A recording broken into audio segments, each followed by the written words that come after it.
Este podcast é apresentado pelo Tecnoblog. Você fica, assim, sujeito às regras da plataforma e eu acho que você não se importa muito, porque, assim, eu comprei vários e-books de Kindle e tal, hoje nem tenho mais Kindle. Imagino que, sei lá, se a Amazon acabasse, iam acabar esses e-books do Kindle. A não ser que eu salvasse, sim, quebrasse o DRM, enfim, de alguma forma eu conseguisse manter esses arquivos, mas não ia mais ter acesso a esses e-books que eu comprei. Mas eu não ia ficar tão triste.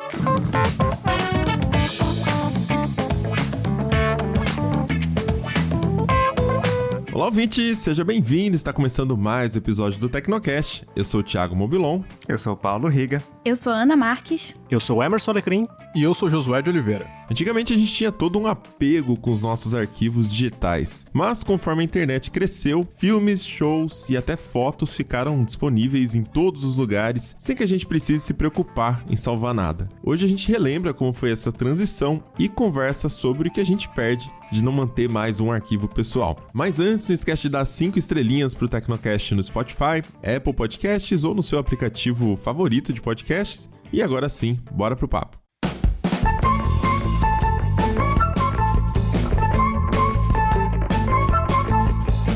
A categoria dos sedãs acaba de ganhar um representante que chegou para revolucionar, o novo Nissan Sentra. E além de bonito, ele oferece o máximo de conforto. Os bancos deles são Zero Gravity, é uma tecnologia que a Nissan desenvolveu inspirada na NASA. Ou seja, é um banco que é ótimo para viagens mais longas e melhora porque, além de tudo, os bancos dianteiros têm aquecimento. Isso eu sei que é um recurso muito bom. Olha aí, tem mais. Você não precisa nem estar dentro do carro para dar a partida, porque dá para fazer isso remotamente sem tirar a chave do bolso. Você deixa o seu carro climatizando antes de entrar nele. Até por essas e outras que o novo Nissan Sentra é um baita sedã e também um baita de um bom negócio. Então marca lá o seu test drive, novo Nissan Sentra, do seu jeito em cada detalhe.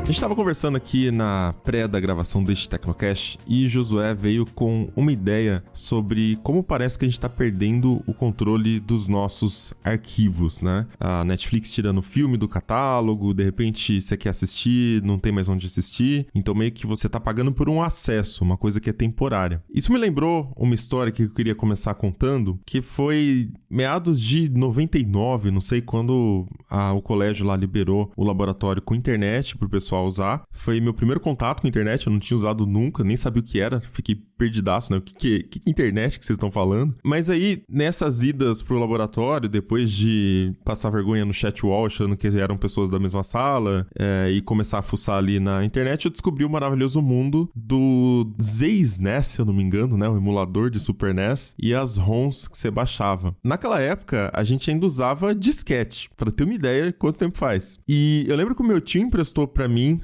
ele foi me dando uns disquetes ali velhos e tal, e me deu até uma caixinha bonitinha assim de guardar disquetes. Eu criei esse hobby de ficar indo na escola pra baixar ROM. Não podia abrir a ROM na escola, porque se o monitor lá visse que você tava jogando joguinho, ele bloqueava o seu acesso, e aí você não conseguia entrar mais, ficava de castigo.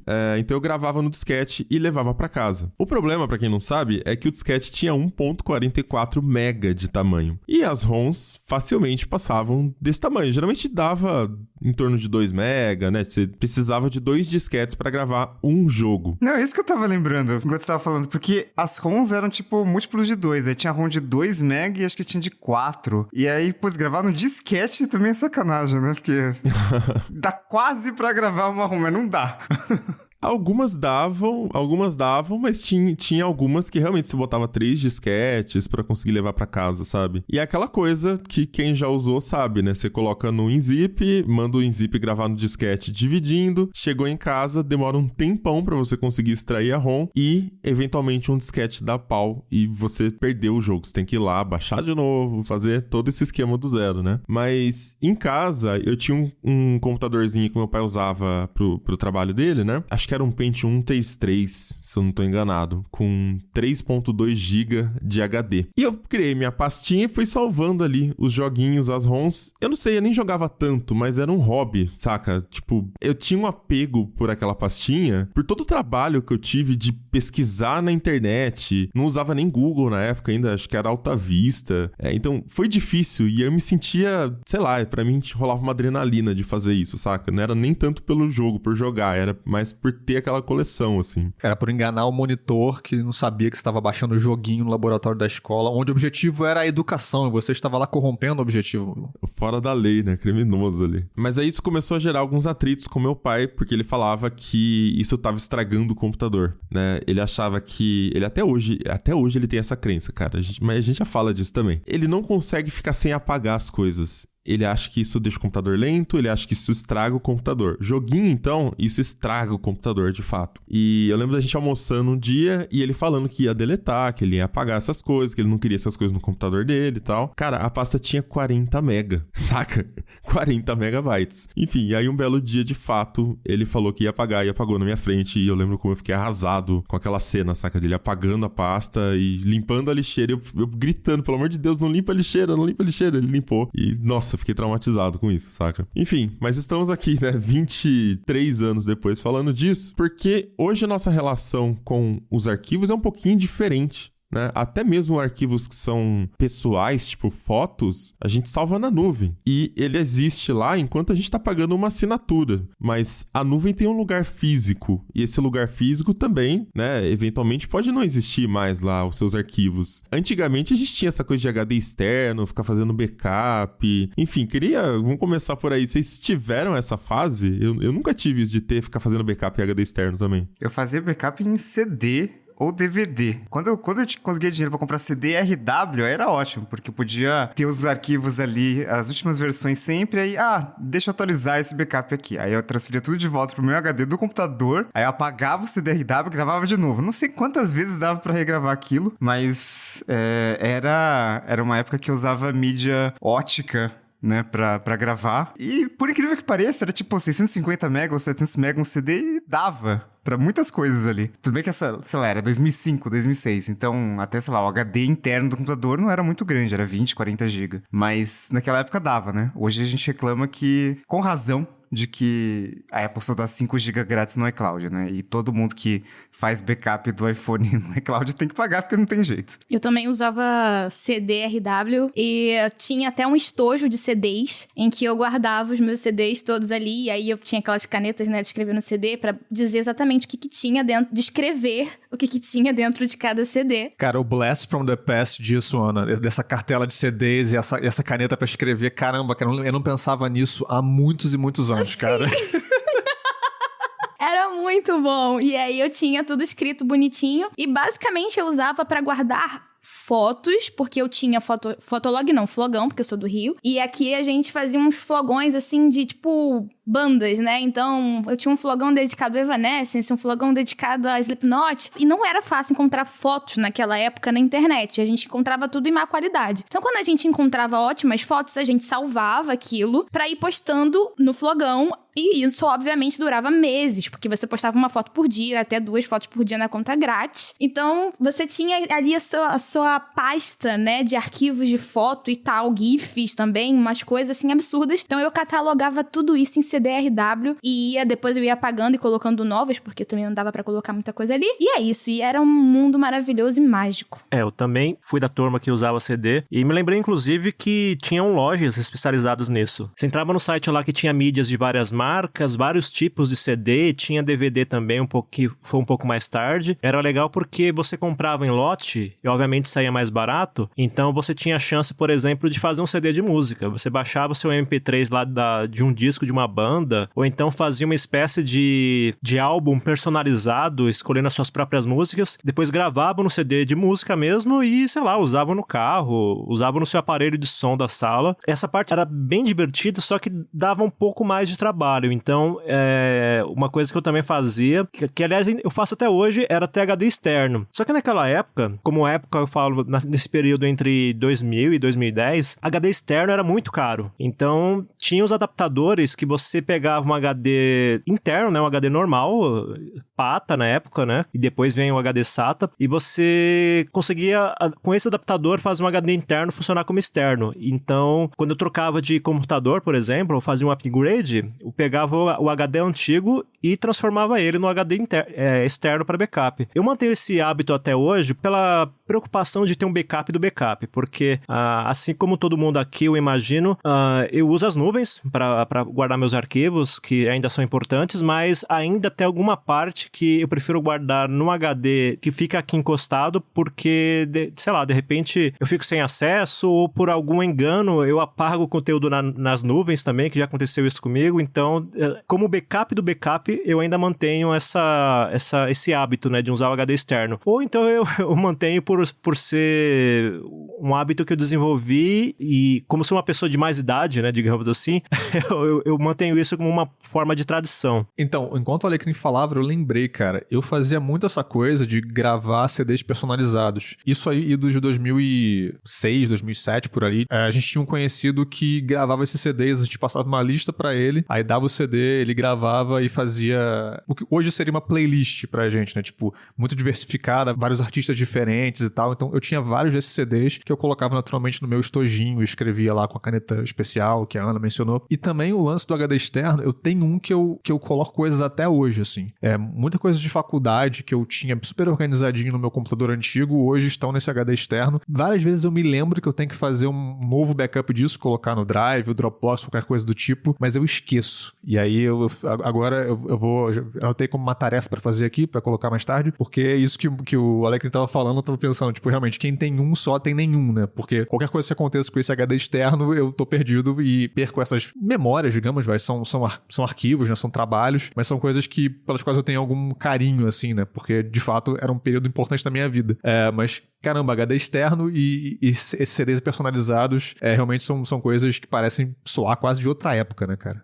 Eu tinha um tubo de 50 CDs, assim, que durou um tempão, inclusive. Era CDR, né? E aí só dava pra gravar uma vez, não era CDRW, que você podia regravar várias vezes. Mas esse negócio de ficar gravando em CD tá muito ligado também à infraestrutura de internet que a gente tinha na época, né? Porque, no final das contas, você guardar uma coisa numa mídia física era só porque a gente gostava de colecionar arquivos, bits e bytes? Também, mas acabou virando até um serviço. Tinha sites de downloads que você podia até comprar um CD com instaladores de programas, e aí você pagava por esse CD e gravavam pra você com os programas que você escolhia e vinha nos correios. Enfim, nunca comprei, mas funcionava assim. E eu lembrei disso porque quando eu era mais micreiro e gostava de ficar testando distribuição Linux, tinha uma ISO de Linux, era tipo, sei lá, 700 mega, né? Pra você baixar, enfim, gravar um seu live CD ali, do Kurumin, do Debian, do Ubuntu, etc. Pô, 700 mega em 2005, 2006 era muita coisa, porque se você tivesse sorte e dinheiro, sorte porque banda larga você não encontrava tão facilmente. Isso que eu ia falar, o 512 era uma banda muito larga nessa época. Era ostentação pura. Não era nem só uma questão de preço, era uma questão de acesso mesmo. A infraestrutura não chegava, assim. Então demorava muito tempo pra você baixar. Então, quando você tinha um arquivo grande, você valorizava aquela quantidade porque você sabia que ia demorar muito tempo pra você conseguir baixar aquilo ali de novo. Então, o acesso era muito mais difícil. E, no final das contas, ter uma mídia física ali era a maneira mais rápida de você sempre ter acesso àquele arquivo, né? Porque você tinha um HD interno no computador que não dava pra guardar absolutamente tudo. Então você acabava levando isso, descarregando isso em outras mídias externas ali, sejam óticas ou um HD externo, enfim. Fora que naquela época os HDs eles eram menos confiáveis. Era muito comum, mais do que hoje, você ter um HD que dava defeito. Se de repente você ligava o seu computador e já começava a vir um tec, já sabia que era o HD indo pro espaço. Muito, sempre. Isso que eu ia falar. Cara, não era confiável você ter coisas ali no seu computador e simplesmente ter ali. Cara, era, sei lá, lá, umas 5 vezes por ano, tinha que formatar tudo. Então, isso era muito normal na minha infância. Eu lembro de várias e várias vezes meu pai formatar tudo. E eu ficava, Jesus, eu nunca vou ter nada, porque eu sempre perco as minhas coisas. E foi aí que eu comecei a salvar tudo nos CDs. Mas é devastador. Ter uma mídia externa era coisa de gente mais experiente, né? Porque quem era iniciante, quando fazia backup, o que fazia? Pegava ali, particionava o HD, e aí no C2 pontos tinha o sistema. No D2 pontos tinha, sei lá, os outros arquivos. Só que tava no mesmo HD. Então, se falhasse o HD, já era tudo. Então, só quem perdeu algum dado com o HD que dava mais valor a essas mídias mais, né, de backup mesmo, assim. E fora que nesse âmbito aí que você tá falando, tinha a questão também do usuário, né? Eu, por exemplo, lembro que eu peguei um HD e particionei em fiz 3 partições, uma com Windows, uma segunda com Linux, e a terceira era para ser uma partição em comum para os 2 sistemas operacionais. E eu lembro que fui atualizar o Linux, eu não sei qual era a distribuição, mas eu lembro que fui atualizar e fiz uma cagada e apaguei essa segunda partição que tinha os dados, né? Que eram os arquivos em comum para os 2 sistemas. Então eu falei, cara, a gente precisa fazer cópia porque eu mesmo sou um problema, né? Eu sou uma ameaça para os meus dados, então... Mas agora, essas histórias todas, sobretudo essa primeira do Mobilon, com as suas ROMs que foram perdidas, eu sinto muito Mobilon, eu sei que isso é uma coisa que ainda te marca bastante. Não, eu já superei. Claro. Tanto que a gente tá falando que 15 anos depois, mas sim, já tá tudo ok. Ele nem tá chorando, são lágrimas de cebola aí. Ainda bem que o podcast é só áudio. Ainda bem que a gente não faz Tecnocast em vídeo, senão esse é um problema, né, cara? Mas, enfim, essa coisa que você falou do trabalho que dava, né, tipo, não era só o lance de você poder jogar os joguinhos, né, as ROMs, mas também era todo o esforço que você teve para encontrar aquilo e guardar aquilo e meio que virava uma coleção mesmo, né? E isso me faz pensar na questão do afeto, né? Eu acho que nessa época, onde o acesso a filmes, jogos, música, o que quer que seja, era um pouco mais restrito, aquilo a que a gente tinha acesso, os arquivos que chegavam a gente, seja porque alguém passou pra gente, a gente baixou, enfim, pirataria foi uma das principais maneiras da gente ter coisas, né? Conseguir ouvir música, conhecer. Aconteceu, né? Não vamos ignorar. Aconteceu. Hoje a gente não faz isso, eu acho. Enfim, mas já é. Nem vale a pena. Hoje em dia é muito trabalho, né? Mas naquela época havia de fato um trabalho envolvido, havia um esforço maior, e eu acho que isso, pelo menos é a minha impressão, trazia uma relação um pouco maior de afeto com coisas que eram digitais, né? Com arquivos, com bens e materiais, digamos assim. E eu me lembro, tipo, de organizar os meus arquivos no meu computador, os filmes, as músicas, enfim, quaisquer quadrinhos que eu baixava também, meu Deus, baixei quadrinho demais. Então, apesar de não serem coisas físicas, não serem, tipo, um CD que eu comprei, um DVD, um Blu-ray, aquela coisa que fica em algum lugar que você consegue olhar e ver ali, sabe? Tipo, que bonito aquilo dali. Não era isso, eram apenas arquivos, mas ainda assim rolava uma espécie de uma relação mais afetiva com eles. Eu não sei se isso rolava com vocês também. Eu acho que tem muito a ver com a coisa da abundância, né, que a gente vive hoje, porque tudo, assim, até, sei lá, pensa quando vocês eram crianças, assim, daí do começo dos anos 90, quem foi criança nessa época, marca de bolacha, sei lá, bolacha, tá, gente? Não sei o que é, não. Desconheço. Tá vendo? Não tinha nenhuma, coitado, aí não tinha bolacha. Você tinha 3, 4, sei lá quantas. Hoje em dia tem muita coisa, marca e sabor diferente e tal, né? Eu acho que isso acontece também com o digital. A Ana tava falando do flogão dela lá, que era difícil achar uma foto, aí você guardava no HD e tal, né? Hoje em dia, tá em todo lugar, né? Foto, vídeo, show. Eu lembro que uma gambiarra que eu fiz uma vez pra conseguir comprar DVD de um ao vivo de uma banda paralela do Daniel Jones, que chama The Socialists. Australiano. Então eu fiz uma coisa pra comprar da Austrália, cara. Isso em 2005, sei lá. Chegou aqui, guardei aquele DVD e tal. Eu tinha o show já que eu tinha baixado no Kazaa, 500 megas, sei lá, de show, baixei no Kazaa ali.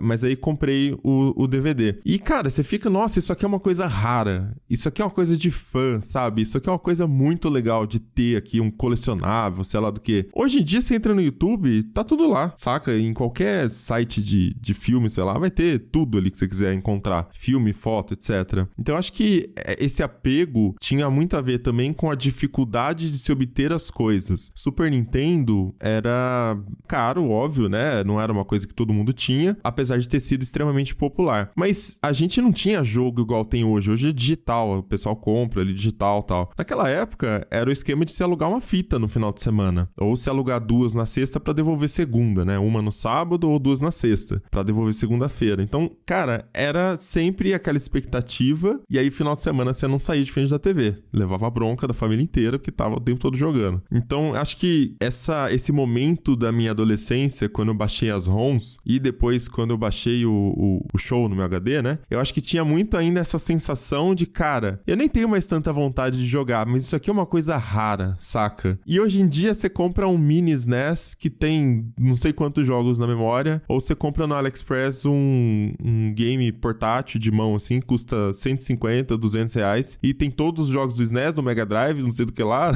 saca? Tudo na mão. Então, eu acho que era essa coisa da escassez que fazia, não, eu preciso guardar isso aqui, porque isso aqui tem uma importância, mesmo que eu não vá usar tanto hoje em dia, saca? Isso liga até com o que o José falou de, não só do afeto, mas esse negócio de organizar os arquivos, né? Porque a partir do momento que a gente tem muita coisa disponível a qualquer momento, né? Com alguns toques no teclado, a gente mudou a nossa forma de acessar esses arquivos. Porque quando você tinha poucos arquivos e você tinha esses arquivos raros, né? Que você, putz, pouca gente tem, se eu perder, como é que eu vou conseguir isso aqui de novo e tal, né? Você tinha que organizar esses arquivos. Todo mundo tinha alguma estrutura de pastas, não sei qual era de vocês, mas sei lá, você colocava uma pasta de músicas, e aí dentro da pasta de músicas você dividia talvez por artista, ou por álbum, ou por sei lá como, mas você tinha um método de organizar os seus arquivos. Por quê? Porque se você não tivesse isso, você perdia esses arquivos, você não conseguia mais saber onde eles estavam, porque a barra de busca do Windows era inútil, era muito lento aquilo ali, e todo mundo desativava o serviço de indexação do Windows, que era mais micreiro ali, desativava o serviço de indexação do Windows porque ficava consumindo recursos do sistema, então... Que tempos, né, cara? Desative o serviço de indexação do Windows XP. Tinha algumas alternativas, algumas opções, tipo, o Google chegou um momento que eles lançaram um negócio chamado Google Desktop, e aí era basicamente um Google dos seus arquivos, né, guardados no seu computador. Procurava até em histórico de chat do MSN, assim, era um negócio bem completinho e tal. Mas, hoje pra você acessar um arquivo, você, na verdade, pensa em conteúdo, né? Então, tipo, quero ouvir uma música. Você abre o seu aplicativo de música e você usa uma barra de busca, e dá enter, e você vai achar, porque vai estar ali, vai ter tudo que você precisa. Mesma coisa do show, né? Então, tipo, com certeza tem no YouTube, tem uma barra de busca no YouTube, digita lá, você vai achar, pronto, acabou. Então, você não precisa mais organizar os seus arquivos, né? E talvez ter esse afeto, assim, porque... não é mais raro, né? É facilmente encontrável. E também não tem mais aquela necessidade de você ficar organizando tanto ali. Porque você vai achar, sei lá, onde tá aquela foto. Se você coloca no Google Fotos, você, sei lá, você dita o nome da pessoa que ele vai achar que as fotos com todas as fotos com aquela pessoa, sabe? Gente, pra mim isso é a melhor coisa do mundo. Porque eu odiava organizar. Eu tinha que organizar, mas eu odiava. Tanto que minha área de trabalho era um negócio, assim, de louco. Que eu lembro que quando eu comecei a namorar meu namorado, que já tem 15 anos isso, então não foi recente, eu era uma pessoa jovem, eu tinha a área de trabalho completamente bagunçada, e aí ele um dia foi acessar o meu computador ali, e aí ele fez uma pasta chamada Bagunça da Ana, e ele jogou todas as coisas que estavam na minha área de trabalho dentro daquela pasta. Só que aí... Normal. Tem o plot twist nessa história.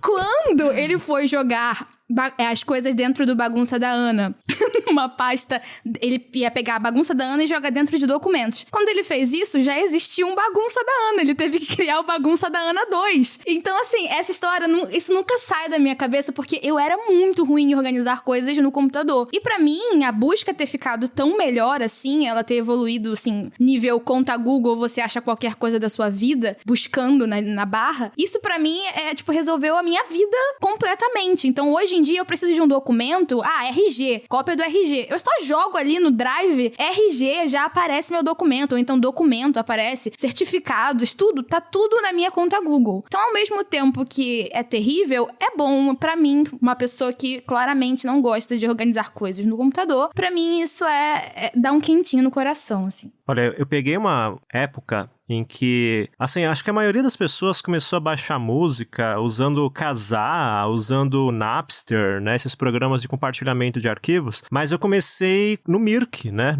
em canais de IRC, e era assim, você simplesmente entrava em canais, em salas que eram específicas para compartilhamento de arquivos, pedia determinada música e alguém oferecia e você deixava lá o seu computador a noite inteira baixando, porque a conexão era discada naquela época, e então era muito lenta, então você deixava a noite toda a máquina ligada para baixar um arquivo que tinha 3, 4 megas. E então tinha esse trabalho, né? Tinha essa dor, né? De baixar as coisas. Então você começava a valorizar o seu download por aí. Quando começou a ter acesso à banda larga de maneira mais ampla, quer dizer, banda larga naquela época, né? Porque era uma conexão de 256K, né? Então não era tão banda larga assim. Mas era melhor do que usar a conexão discada que a gente tinha em massa no Brasil, ali nos idos dos anos 2000. E aí, quando começou a ter um pouco mais de banda, a gente começou a baixar discos inteiros, novamente com essa coisa de deixar, às vezes, a noite inteira ligada, né? Porque,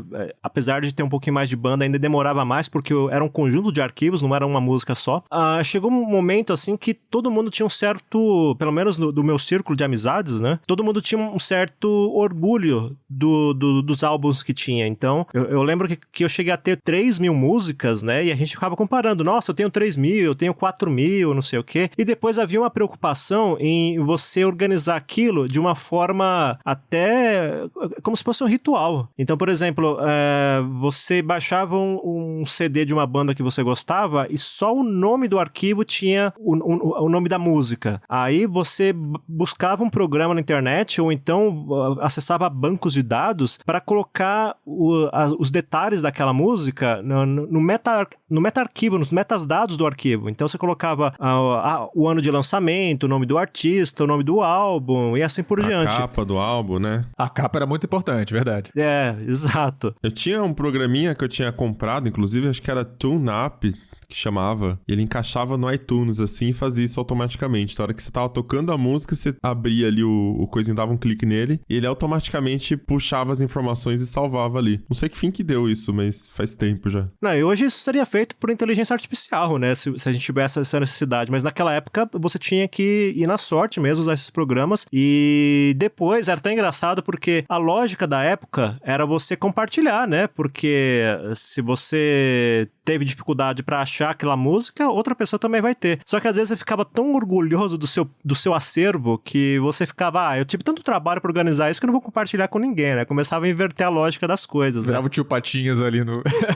Exato. Mas era legal porque fazia parte de um ritual mesmo, né? Nesse sentido de... É como se você tivesse um carro, então você ia lá, cuidava do seu carro, limpava ele no final de semana, passava um pretinho nas rodas e tudo mais. E aí, só que você fazia isso digitalmente com o seu acervo de músicas, de filmes, etc. Nessa época que surgiu o conceito do poser, porque você tinha ali a sua propriedade sobre as coisas que você baixava e ninguém mais tinha aquilo, então qualquer um que conhecesse o que estava amplamente disponível era poser. Isso é a coisa mais idiota que eu já vi, assim, na minha vida, mas eu já fui uma pessoa que falava, não, fulano é poser, porque fulano não tem aquela demo rara que eu baixei no Kazaa cheia de vírus. Mas isso acontecia demais, assim. E é muito doido, né? Porque agora não, agora tá tudo aí. De vez em quando tem artistas que sobem algumas músicas no Spotify que não estavam até então, tipo uma música que saiu no primeiro CD e eles nunca subiram porque era uma demo e agora eles sobem. E aí você tem aquela sensação do tipo, eu conheci isso há 20 anos antes de todo mundo, sabe? Você tem essa sensação do existir o poser e o não poser numa era que tá todo mundo com acesso a tudo e que é mais importante que as pessoas tenham esse acesso. Poser é tipo a galera que quando morre um cantor, todo mundo vai postar mensagem nas redes sociais como se fosse super fã? Sim, exatamente. Esse é o poser.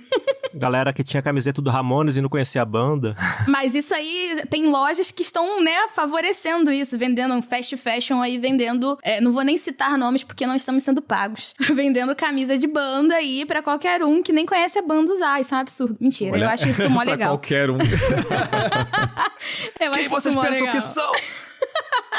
Esse lance do poser me fez lembrar algo que a gente estava até também comentando antes da gravação, que é essa coisa do compartilhamento. Eu tinha um amigo meu que tinha um gosto musical parecido, eu ouvia muito metal e tal, gostava de ouvir rock progressivo também, porque eu me achava superior a todo mundo, e quando você é adolescente, ali, chegando ali nos 20 e poucos anos, você quer se sentir diferente dos outros roqueiros, você ouve rock progressivo porque é melhor que tudo, né? Enfim, é como eu pensava na época. Aí, esse meu amigo tinha um outro amigo que tinha dado pra ele um CD ou DVD com um monte de música. Ele falou, Josué, toma isso aqui que deve ter algumas coisas, acho que tem umas coisas aí que você vai gostar. E aí, cara, eu peguei esse CD ou esse DVD, coloquei no meu computador e fiquei entrando pasta por pasta, ouvindo as músicas e tentando definir o que daquilo dali eu gostava, né? E, tipo, tinha coisas muito obscuras, assim, tipo, bandas que eu nunca tinha ouvido falar, e eu me senti, tipo, muito, muito importante, né? Tipo, muito truzão, porque eu tava ouvindo aquelas coisas que eram raras e pouca gente conhecia. Inclusive, tem uma banda desse CD aí, DVD que esse meu amigo me emprestou, que eu ouço até hoje, e que veio dessa expedição por essas pastas aí que eu não fazia ideia do que eu ia encontrar. E isso também é um fator interessante, né?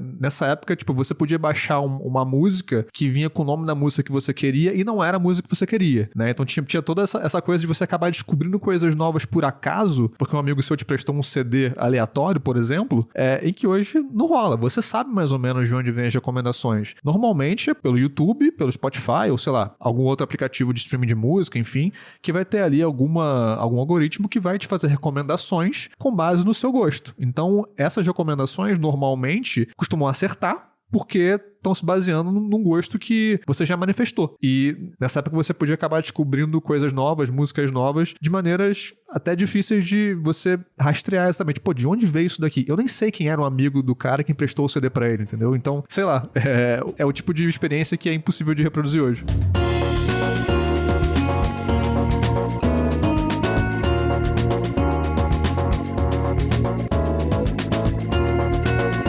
E dentro dessa coisa de você ser true de verdade, de você conhecer e ter acesso, de fato, a coisas muito premium, muito exclusivas, que são só suas, teve uma maluquice aí nos últimos 2 anos que tentaram fazer, que é resolver isso, né, Ana? Você tinha comentado com a gente que eram os NFTs de música. Exatamente. Tinha gente que tava metida com essa coisa, né? Metida com NFT. É bem esquisito. Perigoso.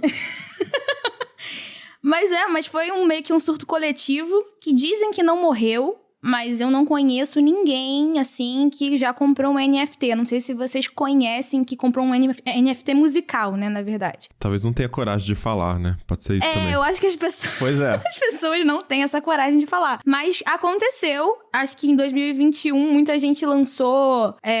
muita banda que já é renomada lançou. O mais recente que eu vi foi o da Rihanna, que lançou esse ano. Também, uns conteúdos exclusivos e tal. E que paga as royalties aos fãs. Então é como se ela pegasse um trecho da música e dividisse, quem tem o NFT receberia os royalties de uns pedacinhos ali, receberia alguma coisa. Eu achei a ideia meio doida, interessante, mas é uma coisa que não faz sentido pro público geral. Acho que não vejo isso caindo, né, nas graças de todo mundo. Acho que não é pra isso também. Então, é uma forma de ter algo digital, porque você tem algo que, em tese, é exclusivo, original e tudo mais, mas é sem graça demais. Eu acho que essa é a grande parada. Tipo, eu tenho isso, mas tá, eu vou exibir isso pra quem? Quem se importa? É diferente do que a gente tinha com uma mídia física, que a gente poderia, né, tirar foto da coleção e falar, eu tenho essa coleção.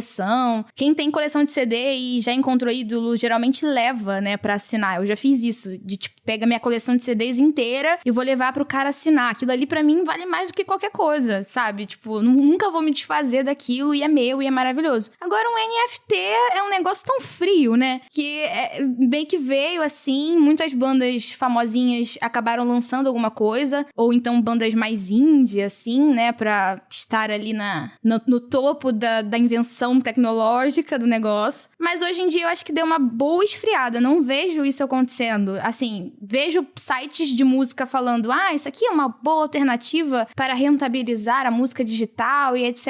Mas é difícil ser uma alternativa se o público não tá consumindo, né? O público geral, assim. É meio louco pensar nisso. É interessante isso, porque se a gente pensar nas bandas atuais que lançam álbuns em mídia física, na maioria das vezes as pessoas que compram esses álbuns, elas estão comprando justamente por essa questão de ter algum objeto físico que sirva de alicerce para admiração que você tem por aquela banda ou por aquele artista.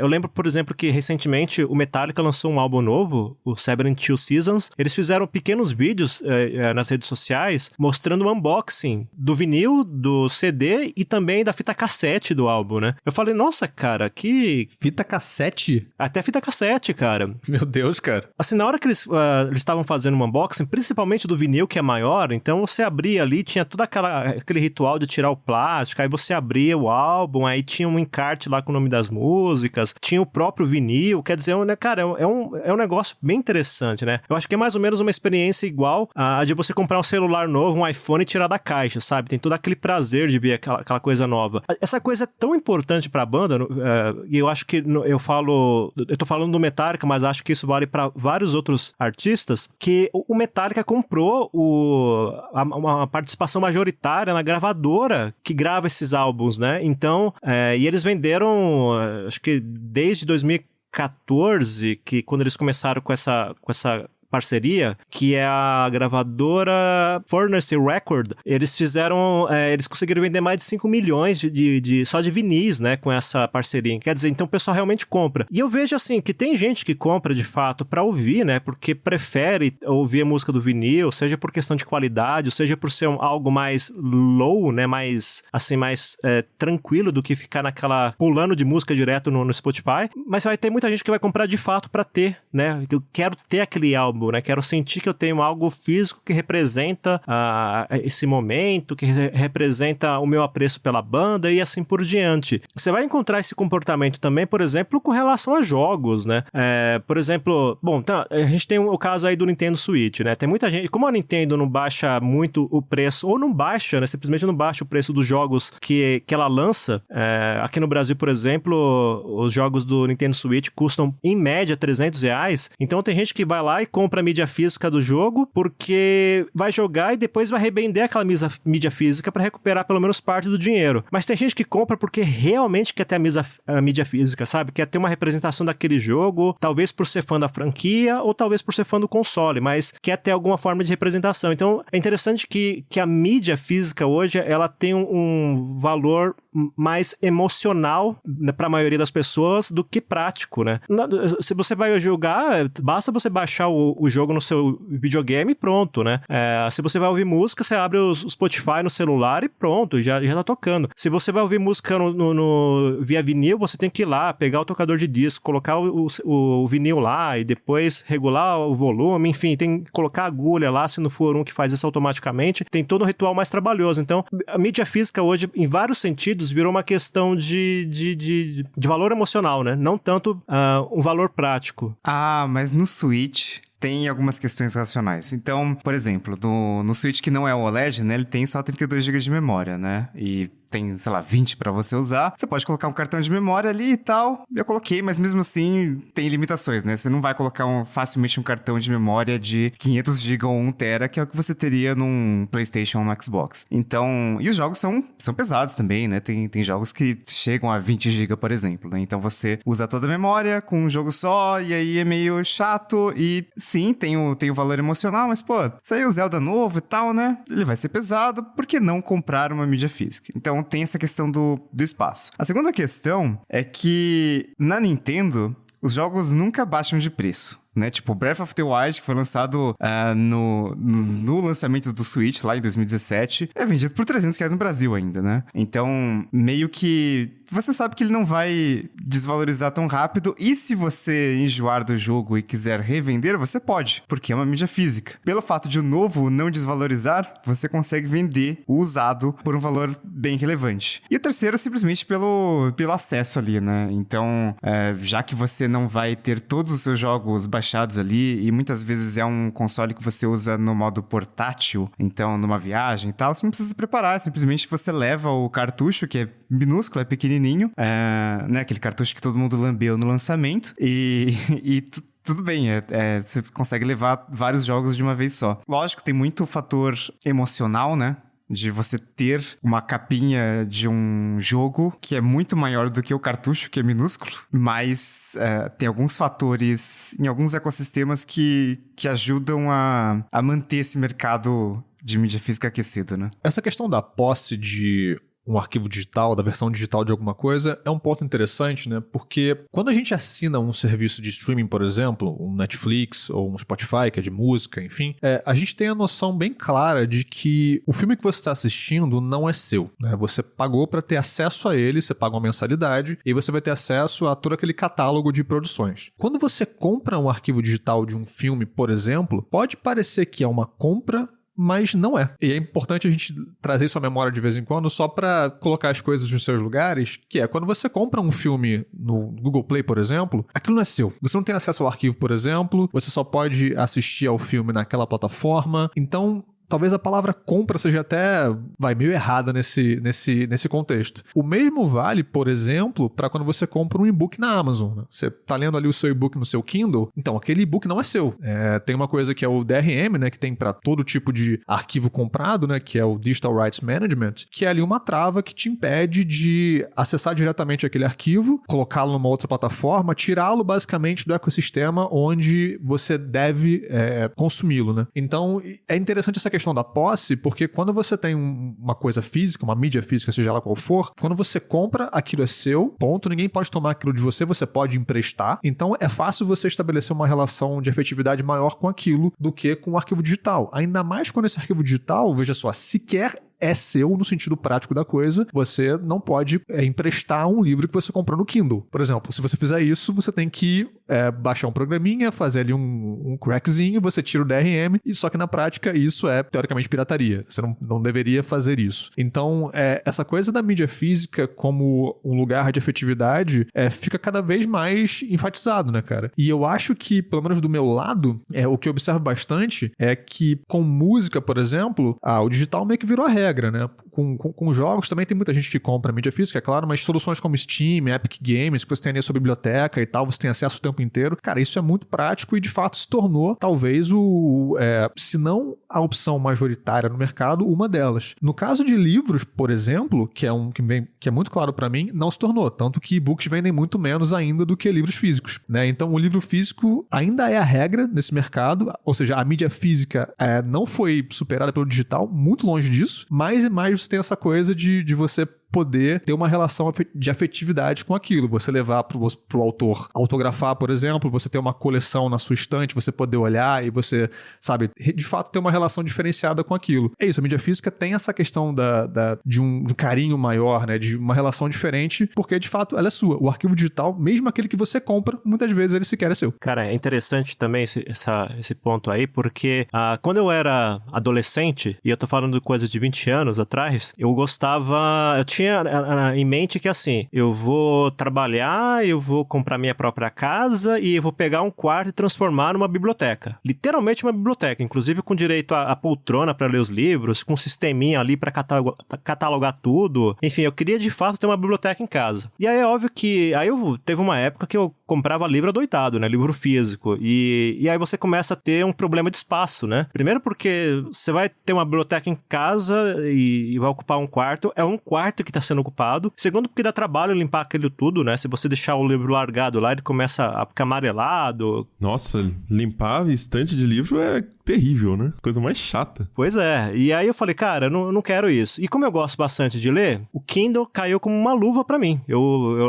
Olha, a gente tá quase no final de maio. Esse ano de 2023 eu já li uns 8 livros. Tô no 9º. Quer dizer, eu leio um livro atrás do outro. Então, pra mim, é importante ter esse hábito de leitura, mas é tudo no Kindle, com raras exceções. E aí entra nessa questão que você falou, porque eu tenho ali o livro no Kindle, eu posso até sincronizar, de repente eu tô lendo no Kindle, e aí eu tô num ônibus, e aí se o meu Kindle estiver em casa, mas ligado à internet, eu consigo continuar a leitura da onde eu parei no meu celular, e vice-versa. Então é bem prático. Só que tem, por exemplo, essa questão de emprestar livro. O Kindle acho que até tem um sistema de empréstimo de livro, mas ele é bem limitado, porque não cobre todos os títulos, parece que são só 2 semanas que você pode emprestar esse livro para alguém, e fora que é um recurso pouco conhecido, né? Então acho que a maioria das pessoas que tem um Kindle não sabe disso. E então já descarta praticamente, pelo menos para a maioria das pessoas, já descarta essa opção de emprestar. Fora que você não pode revender também, né? Porque você vai revender um livro que é digital e tem toda essa questão de DRM, enfim. E aí você tem também uma certa dificuldade para incluir no seu acervo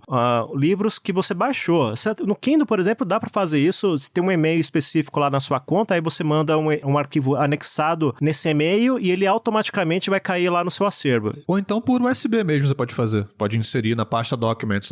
Não é muito prático, mas funciona bem. Mas ainda assim, é algo que, assim, ele é um ritual de exceção. Não é comum as pessoas fazerem isso. Elas não fazem isso com muita frequência. Mas aí, depois entra nessa questão de que, cara, parece que eu realmente só tive eu paguei pra ler aquele livro, eu não paguei pra ter ele. É realmente isso, porque não vai ter esse hábito, de repente, de você, sei lá, você encontrou o autor numa feira de livros e você não vai pedir pra ele autografar o seu Kindle, né? E fora que muita gente que ainda prefere o livro físico fala que também tem uma coisa da experiência da leitura física, de tocar o papel, de repente, se é um livro que fala, por exemplo, de alguma história épica, de repente tem às vezes ilustrações que estão ali. Se é um livro técnico, de repente um livro de medicina, por exemplo, vai ter desenhos, ilustrações que você precisa ver colorido, e no Kindle já não é prático fazer isso. Então, assim, o Kindle tem uma série de sensações diferentes, né? Porque ao mesmo tempo que ele torna a leitura muito prática, porque você tem vários livros num dispositivo pequeno que você pode levar para qualquer lugar e que a bateria dura bastante. Eu recarrego meu Kindle aqui a cada 2 meses, em média.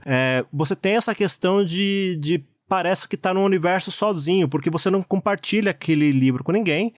Você vai comentar com alguém que você lê um livro, de repente essa pessoa quer ler o livro também e descobre que, se for um livro estrangeiro, por exemplo, esse livro não tem no Brasil à venda fisicamente, então você só teria ele na versão online, e aí a pessoa não tem um Kindle, ou não quer baixar o aplicativo do Kindle pro celular, porque não é muito legal ler no celular. Então acaba sendo uma experiência solitária, sabe? A experiência de ler um livro, num leitor de livros digitais, é prática, mas por outro lado, muito isolado. É muito você no seu mundinho e fica por aí mesmo. Inclusive, essa questão do Kindle e a experiência, né? Um dos marketings do Kindle sempre foi, a tela é ink e, enfim, parece papel e tudo mais. Mas aí tem essa limitação do colorido, né? E até hoje, isso foi uma coisa que eu descobri recentemente enquanto estávamos fazendo uma rede de telas.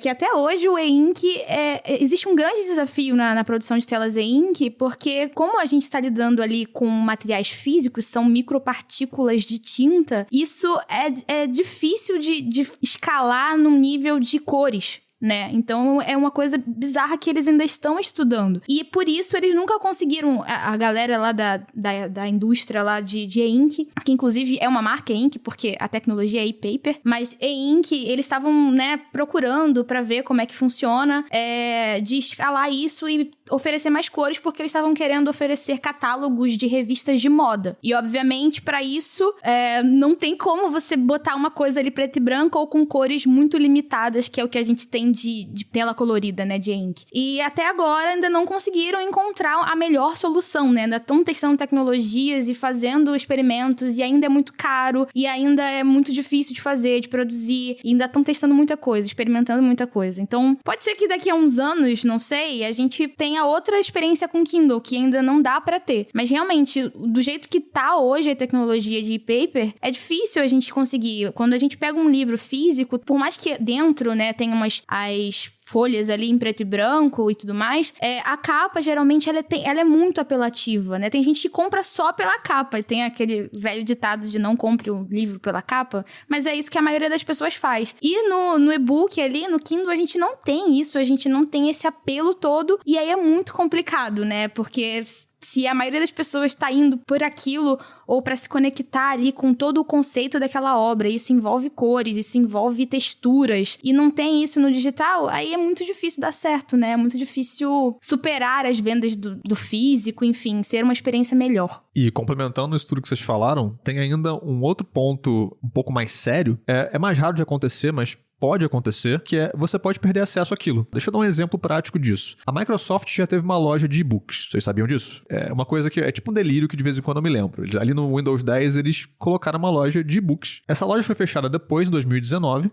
Eles encerraram a operação. E aí todos os livros que as pessoas compraram, elas perderam acesso. Tipo, você pagou pelo livro, teoricamente, você comprou o livro, né? E quando a gente compra uma coisa, a gente parte do princípio que a gente vai ter acesso a ela, né? Vai estar ao nosso alcance. Mas aí, o livro foi perdido. A Microsoft reembolsou os consumidores, beleza? Não foi uma coisa absurda, assim, tipo, valeu, galera, falou, valeu, um abraço. Tipo, teve o reembolso, beleza? Só que ainda assim, tipo, é o tipo de coisa que só pode acontecer com bens digitais. Então, tem até alguns serviços, tipo Google, Amazon, que nos termos de uso, quando você compra um filme pra assistir na plataforma, eles até dizem, olha, caso tenha qualquer tipo de mudança no acordo entre o estúdio, a produtora, o que quer que seja, que tenha os direitos daquele filme e a nossa plataforma, você pode perder acesso, saca? Então, você vai pagar por aquilo não vai ser seu e, ainda por cima, é raro de acontecer, mas vai que você pode perder acesso àquilo. Então, realmente, cara, quando você compra um livro, quando você compra a mídia física do CD, do Breath of the Wild, ou qualquer outro jogo que você gosta,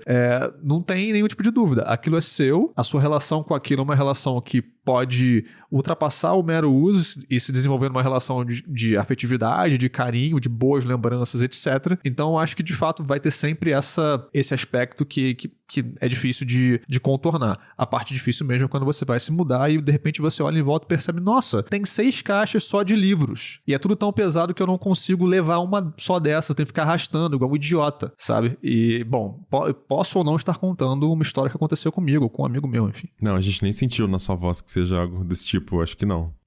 Eu acabei lembrando que o pessoal aqui no Brasil que comprou o Saraiva Leve teve problemas com perda de conteúdo, né? Porque a loja desativou a plataforma, a loja entrou numa crise financeira brava, né? Tá em recuperação judicial até hoje. Ali por volta de 2020, 2021, e usuários que tinham equipamento ficaram sem suporte e virou lembrança, né? Parece que para quem já tinha os livros baixados, eles estão lá até hoje, mas se você, de repente, sei lá, formatasse o Leve, você perdia todo esse conteúdo porque não existia mais uma plataforma online por trás, né? Ou seja, tudo que você comprou, se tivesse comprado 100 livros, você tinha perdido 100 livros. Então, no final das contas, sempre que você compra um ativo digital, você fica sujeito aos termos da plataforma que vendeu aquilo, né? Então, isso faz com que sua relação invariavelmente mude, né? Com aquele conteúdo, né? Você paga, de fato, pra ter a experiência, ter o contato com aquilo, né? Você não paga pra ter aquilo, né? Que foi o que o Alecrim falou ali, de quando você paga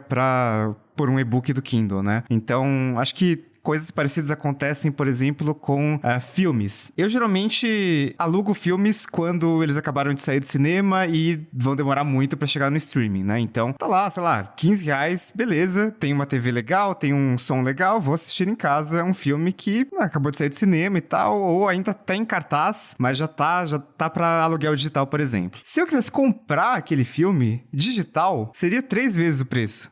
Geralmente é R$50, R$55, enfim. Mas eu não vejo sentido comprar algo que é infinitamente replicável, né? E que com certeza daqui a algum tempo, se eu quisesse realmente ver aquele filme de novo, é porque aquele filme provavelmente foi muito bom e ele vai aparecer em algum serviço de streaming que eu vou ter acesso. Mas e se você não estiver assinando esse serviço de streaming, porque tem 200 agora? Essa que é a questão, sabe? Como eu sou assinante Boomerang, no serviço que eu quiser, vai ter o tal do filme e eu vou assinar aquele serviço por um mês e eu vou ter acesso àquele conteúdo. E aí depois eu cancelo, não tem problema. Entendi.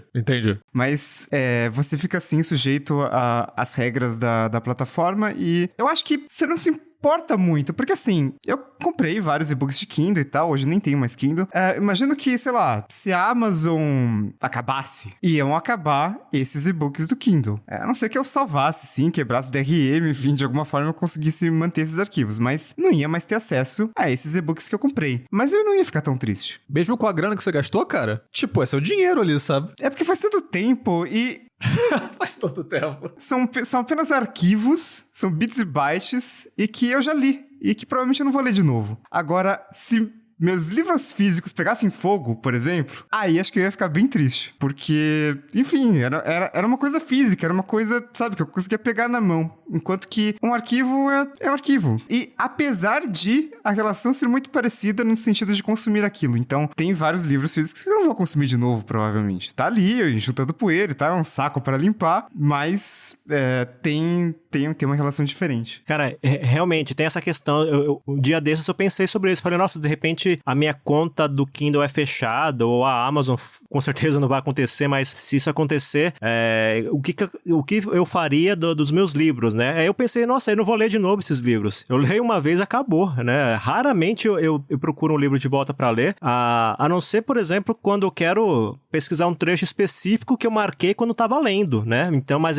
para isso você pode, por exemplo, gerar um arquivo PDF com as notas que você fez no livro e tal. Então tem alternativa para tudo. Agora, eu falei que eu troquei os meus livros físicos pelos digitais, mas entra nisso que o Riga falou, né? Teve livros que eu mantive. Por exemplo, eu tenho a coleção do Senhor dos Anéis aqui, que eu li o livro na versão digital, então eu tenho ele aqui. Eu não sei nem porque eu tenho esses livros aqui, mas eles estão numa caixa, as capas são bem bonitas, e eu falei, cara, eu não vou jogar isso aqui fora, eu não vou nem vender pra alguém. De repente eu ia vender até por um preço alto, porque a capa é meio rara aqui, mas eu falei, cara, sei lá, vai ficar guardado aqui, um dia eu coloco ele como enfeite da estante, da sala, alguma coisa assim, mas vai ficar aqui porque é bonito, né? E aí entra naquele aspecto que a gente falou agora há pouco do valor emocional das coisas, né? E do propósito das coisas, né? Porque acho que assim como livros, música também, tem músicas e livros que são o seu xodó, é aquilo que identifica e tudo mais. E tem músicas que são músicas ambiente, que você só quer qualquer coisa ali tocando pra você relaxar, uma playlist de lo-fi. Lo-fi girl, a primeira coisa que eu pensei. Exato. Então, assim, tudo bem isso ser em qualquer serviço. E tudo bem um livro qualquer que tenha só uma informação que eu preciso pra aprender uma coisa muito chata. Tudo bem que isso esteja num Kindle, sabe? Porque eu não vou ter mais aquela... Sabe, o propósito não é que eu fique ali tendo prazer com aquela obra. Eu acho que essa é a parada, né? Qual é o propósito daquilo? E aí, uma coisa totalmente diferente são as séries, que a gente acaba tendo prazer ali com, né? A gente vê aquela série, acompanha aquela série, mas se ela sair do serviço que você assina e ela for pro outro, provavelmente eu faria que nem o Riga, né? Pararia de assinar e iria pro outro serviço e tudo bem, continuo acompanhando. Eu não ficaria meio que... E se eventualmente ela não chegasse mais aqui, aí métodos alternativos, né? A internet existe pra isso. Sabe? Não ficaria chateada, não é uma coisa que eu teria os DVDs daquela série, sabe? Eu teria aquilo ali. Agora, o livro e a música, os meus preferidos, sim, eu teria por perto. Gostaria de ter isso ali por perto. Então, acho que depende de tudo do propósito que aquela mídia tá tendo naquele contexto que você tá. Acho que é basicamente isso. Porque o livro tem tiragens. Então, talvez você não tenha acesso àquele livro impresso de novo. Talvez você não consiga comprar ele de novo. No final das contas, esse Tecnocast é um Tecnocast sobre economia e mais especificamente sobre escassez. É isso. Faça backup das suas coisas. Mas se vocês quiserem comprar NFT desse episódio, a gente vende também, não tem problema. Vai ser seu de verdade, vai estar na blockchain, ninguém vai poder falar. Se alguém te zoar, não acredita nessas pessoas. É seu de verdade, cara. Confia. Então é isso, vamos chegando ao final de mais um episódio do Tecnocast. E aí, conta pra gente, você ainda tem um HD externo? Você ainda salva os seus arquivos no seu computador? Você ainda tem algum apego aí com seus arquivos digitais? Manda pra gente seu comentário lá na comunidade.tecnoblog.net, ou se preferir, se estiver ouvindo pelo Spotify, dá pra comentar direto lá no aplicativo. Se quiser continuar o papo com a gente em todas as redes, eu sou @mobilon, @Paulo Riga, @Ana Marques com 4 no lugar do último A, @Elecrim e @Josué de Olive com V mudo no final. E esse Tecnocast foi produzido pelo José de Oliveira, com edição do Ariel Libório e sonorização da Raquel Igni, e a arte da capa é do Vitor Pado. Esse Tecnocast vai ficando por aqui, voltamos com outro episódio semana que vem. Até lá. Tchau. Tchau, tchau. Falou! Tchau, pessoal.